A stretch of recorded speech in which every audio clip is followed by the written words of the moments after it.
I'm a coach, trainer, consultant, and I work with people at 4 different levels. The first one is helping people on what I call presentation skills. And presentation skills does not mean getting up in front of a PowerPoint presentation.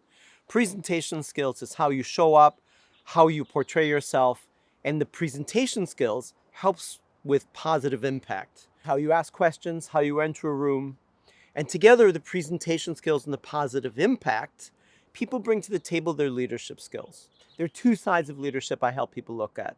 The first side is leadership that gets results, not because people always want to do stuff, leadership that gets results because people have to do certain things. I call this compliance-based leadership. The other side of leadership, and maybe even the sexier side of leadership, is leadership that gets results, not because they have to do it, because they want to do it.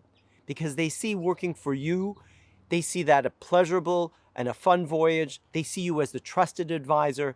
So what I do is help people with presentation skills, positive impact, and leadership.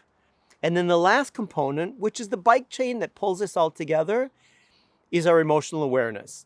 Who we are right now, how who we are right now impacts ourselves, and how that impacts other people, and then how that drives results.